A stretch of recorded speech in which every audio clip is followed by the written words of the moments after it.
a young girl chosen by heaven. On a cold morning of February 11, 1858, in the small village of Lourdes, a 14-year-old girl named Bernadette Suberus left her home with her sister and a friend. They had gone to collect firewood to help their poor family stay warm during the harsh winter. Bernadette was not an extraordinary child in the worldly sense. She had no wealth, no education, and no influence. The daughter of a ruined miller, she lived in a humble house and was often sick due to asthma, which had weakened her since childhood. That morning, as the girls reached a place called Miraculous, a remote corner near the Gave River, Bernadette stopped. A strange sound made her look up toward a rocky grotto. There, deep within the cave, a lady dressed in white stood. She wore a radiant white robe, a blue sash, and a veil covering her head. At her feet, golden roses glowed, and in her hands she held a rosary. Bernadette felt her heart pounding, but instead of running away, she knelt down and began to pray. The lady smiled and, without speaking, made a gentle gesture inviting her to come closer. But Bernadette did not dare. She remained there, tears in her eyes, overwhelmed by a feeling of peace and love she had never experienced before. When the vision disappeared, Bernadette stood up and ran to tell her sister and friend what she had seen. But no one believed her. "You must have been dreaming, Bernadette," her sister said, laughing. Yet, something deep in her heart told her it was not a dream. The message of the lady. In the following days, Bernadette returned to the grotto, drawn by an inner force she could not explain. Each time she arrived at Miraculous, the lady appeared again, always dressed in white, always with the same gentle and comforting smile. As the apparitions continued, the lady began to speak. She asked Bernadette to pray for sinners and to encourage people to convert. She also gave her a simple but profound message: penance, penance, penance. She asked Bernadette to drink the water from a hidden spring beneath the ground. Obediently, the young girl dug with her hands, and a clear stream of water flowed from the earth. "Go and drink from the fountain and wash yourself in it," the lady told her. Quickly, this water became a symbol of healing and faith. The people of Lourdes began to gather in large numbers to pray and bathe in this mysterious water, hoping to receive grace or miraculous healings.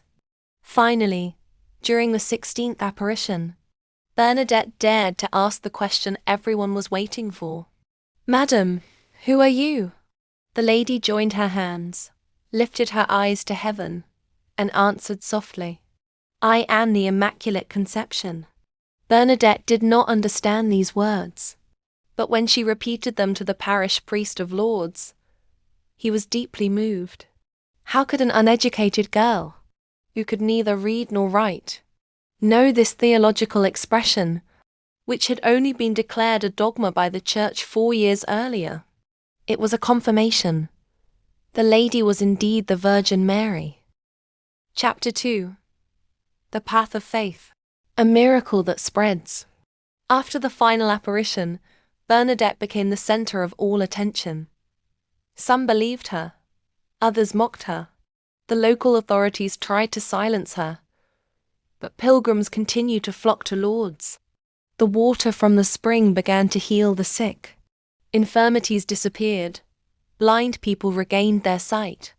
Doctors and scientists came to investigate, but no rational explanation could be given. The Church, after a long investigation, officially recognized the apparitions in 1862. Lourdes became a Marian sanctuary, a place of pilgrimage where millions of faithful came to seek divine grace. Bernadette's lesson on prayer. Through her unique experience, Bernadette teaches us the very essence of prayer. 1. Prayer is a dialogue with God. Bernadette did not simply recite words. She opened her heart to God. 2. Prayer requires perseverance. Even in the face of mockery and doubt, she continued to pray and respond to Mary's call. 3. Prayer gives strength in suffering. Bernadette, though afflicted with illness, accepted her pain with love and trust in God. 4. Prayer transforms our lives. Praying does not only change our external situation, but most importantly our hearts. Chapter 3. A light for humanity. Lourdes today. A message still alive. Even today, Lourdes is a beacon of faith in a troubled world. Millions of pilgrims come each year to reflect, drink from the spring, and entrust their burdens to Our Lady of Lourdes. The miracles continue, but the greatest of them is inner peace. Many testify that by coming here, they have rediscovered hope and joy. Even in the midst of suffering, Our Lady's call to our world. In a world filled with uncertainty, the message of Lourdes is more relevant than ever. 1. Pray with faith. Prayer is a powerful force that unites us with God. 2. Live in conversion. Change your heart. Forgive. Love more. 3. Trust in God. Even in trials, He never abandons us. Mary is still waiting for us. Our Lady of Lourdes has never stopped loving her children. She still invites us today to come to her, to lay down our burdens and to turn to God. Whenever we feel lost, whenever we need comfort, let us remember that Mary is there, ready to reach out to us. Kneel down, pray, and let Our Lady of Lourdes guide you to heaven. The end.